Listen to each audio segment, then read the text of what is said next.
Okey, Assalamualaikum warahmatullahi wabarakatuh. Jumpa lagi dalam topik integer. Okey, integer atau nama lain adalah nombor bulat.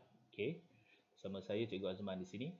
Okey, now kita tengok sikit nota ringkas mengenai integer ini sebagai intro kepada kita. So, mula-mula kita kena buat garis nombor. Ini namanya lah garis nombor. Okey, so garis nombor kita mulakan dengan sifar dekat tengah tu. Biasanya masa sekolah rendah kita belajar 1 2 3, 4, 5 dan sebagainya kan. Masa menengah kita ada belajar mengenai negatif.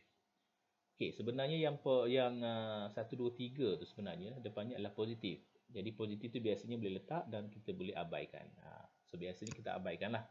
So menunjukkan dia adalah positif So ini namanya adalah garis nombor. Jadi kalau disebut garis nombor, inilah rupa garis nombor yang ada sifar positif dan juga negatif.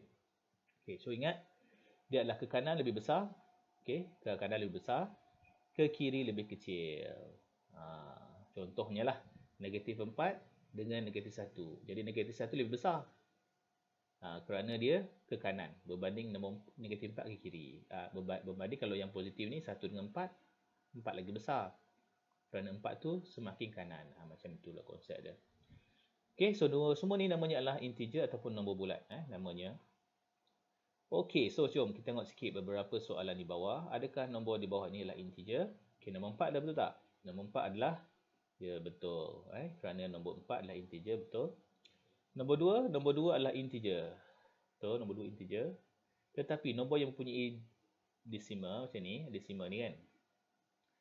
Dan juga nombor perpuluhan, pecahan seperti itu, dia adalah bukan integer. So integer sebenarnya nombor bulat yang tidak ada perpuluhan dan tidak ada pecahan. Okey, boleh sampai sini okey? Alright. Jadi kita teruskan lagi So seterusnya kita masuk lagi sikit lagi untuk intro. So ini adalah benda yang sama tadi, kita ada garis nombor negatif positif. Okey. So kita nak cuba selesaikan operasi integer di bawah menggunakan garis nombor yang diberikan di atas warna purple tu. Okey. Okey, sekarang ni kita nak gunakan garis nombor ni. Okay, sekarang ni negatif 4 tambah 5. So, negatif 4, di sini negatif 4. Negatif 4, dia tambah 5. Tambah 5 maksudnya ke kanan. Tambah 5 ke kanan.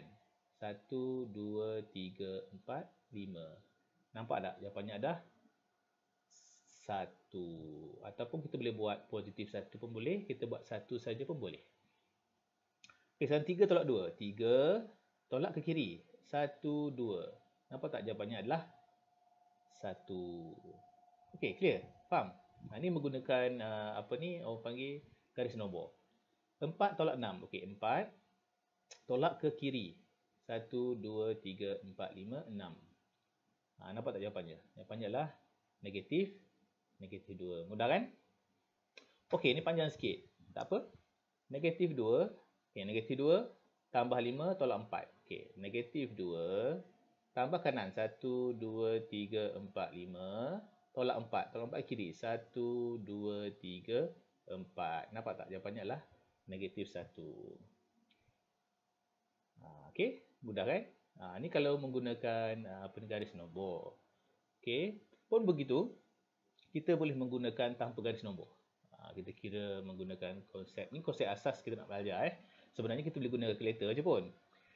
Okey, yang pertama, negatif 4 tambah 5. Okey, cikgu lebih suka guna negatif ni sebagai hutang, positif tu sebagai bayar.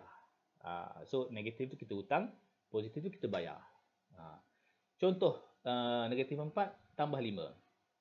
Nampak tak? Negatif 4 tu adalah hutang, 5 tu adalah bayar sebab dia positif. Lebih. Negatif bayar. So, tengok kat sini, logiknya, hutang dengan kita bayar, mana banyak? Kita lebih banyak bayar kan? Daripada hutang kan? Jadi duit kita lebih kan? Kita lagi bayar banyak. Jadi bayar kita lebih banyak daripada hutang kita. So banyak mana? Sebanyak 1. Nampak 1 kan? 1 terbanyak. Jadi positif lah sebab kita bayar. Okay? Ataupun boleh guna apa-apa konsep untuk memahami perkara inilah. So 3 tolak 2. 3 sebenarnya kalau 3 saja kat depannya adalah positif. Tak tulis pun tak apa. Ni nak suruh faham konsep. Jadi itu adalah bayar dengan hutang. So kita bayar 3, kita hutang 2. So masih lagi kita bayar. Maksud kita banyak lagi bayar kita. Bayaran kita buat tu lagi banyak berbanding dengan hutang kita. So bayar banyak mana? Sebanyak 1 bayar kita lebih. Okey, faham? Okey, yang ni pun sama. Okey, tak ada apa-apa depan tu adalah positif. So bayar tolak dengan hutang kita. So nak hutang bayar mana banyak? Hutang ni banyak, negatif 6 tau. Jadi kita masih lagi berhutang dengan orang ni. Hutang sebanyak mana? Sebanyak negatif 2. Okey, jadi operasi akan datang tak perlulah tulis hutang ke bayar ke. Ni untuk buat faham je. So ni pun sama, ada bayar, ada hutang, tengok tu negatif. Logiknya tengok mana banyak. Hutang kita ada, hutang kita 2 tambah 4, hutang kita ada 6, bayar kita 5. So kita masih lagi berhutang. Hutang sebanyak negatif 1. Okey, ni kat bawah ni adalah cara lain jika tak nak guna cara inilah. Maksudnya cikgu combine dulu. Negatif-negatif, cikgu combine dulu jadikan satu. Nampak tak? Jadi satu gang. Dah dapat gang dia, baru kita tambah dengan yang bayar tu. Jadi tengok ni, sini nampak dah hutang lagi banyak daripada kita bayar.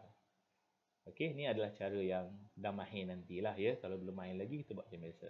Namun begitu, sebenarnya kita semua ni boleh gunakan dengan kalkulator. Tapi untuk pengenalan asas, cikgu galakkan kita faham konsep dia lah. Alright, so kita masuk operasi darab dan tak bahagi. Kita selesaikan operasi integer di bawah ini. So, kat sini cikgu gunakan semua positif. Nampak tak? Semua positif. 4 darab 5, 20. 9 bagi 3, 3. 2 darab 2 per 3, dapatnya 4 per 3. 12 bagi 1 per 2 adalah 24. Pun boleh guna kalkulator. Potong ais, depannya tidak ada satu pun negatif. Maksud cikgu adalah depan-depan ni. Depan 5, depan 4 ni tidak ada satu pun negatif atau positif. Betul kan? Jadi kat depan ni sebenarnya adalah semua positif yang cikgu gunakan. Jadi ni yang kita belajar sebelum-sebelum ni lah. Okay? Sekarang ni macam mana kita nak buat supaya kita nak modify sikit. Kita nak ada depannya negatif atau positif. Okay, ini boleh guna kalkulator je. Jom kita cuba buat simbol tambah dan tolak. Kita main agak lah. Tapi sebelum kita buat simbol tambah dan tolak, dia ada satu formula yang kita kena hafal sikit. Inilah formula simbol-simbol kita hafal. Okay, yang pertama, jika tambah berjumpa dengan tambah darab tambah, kita akan dapat tambah. Tambah darab tolak, kita akan dapat tolak. Ataupun negatif darab positif, kita dapat negatif. Negatif darab negatif, darab positif. Jadi benda ini adalah dah biasa nanti insya-Allah hafal. Dia bukan darab aja, bahagi pun sama. Ya, dia hanya untuk darab dengan bahagi je. Macam tadi operasi tambah dengan tolak dia tak terlibat. Okey. Jadi kat sini apa ni darab bahagi, darab bahagi. Jadi dia hanya terlibat untuk darab dan bahagi. Okey, contoh kita buat. Okay, sekarang ni kita dah ada 4 darab 5, 20 kan? Okey. Katakanlah kalau cikgu nak buat negatif 4 darab positif 5. Jadi negatif tambah, negatif jumpa positif, negatif jumpa positif. Nampak tak? Dia punya lah negatif. Jadi negatif 20. Faham? Okey. Kalau positif-positif dah tentulah positif. Positif jumpa positif. Positif jumpa positif. Dah positif lah. Okey. Lagi. Negatif jumpa negatif. Negatif jumpa negatif. Kita akan dapat positif. Daripada positif. Ataupun tak payah tulis apa-apa. Okey. Ataupun tambah negatif positif tambah tolak bahagi negatif. Kita akan dapat negatif. Boleh? Jadi senang je sebenarnya. Senangnya cerita kalau dapat je operasi darab atau bahagi. Sebenarnya kita kena selesaikan nombor dulu. Lepas selesai nombor, barulah kita selesai simbol dia. Selesai nombor dahulu, selesai nombor, selesai simbol dia. Dan begitulah seterusnya. Boleh faham?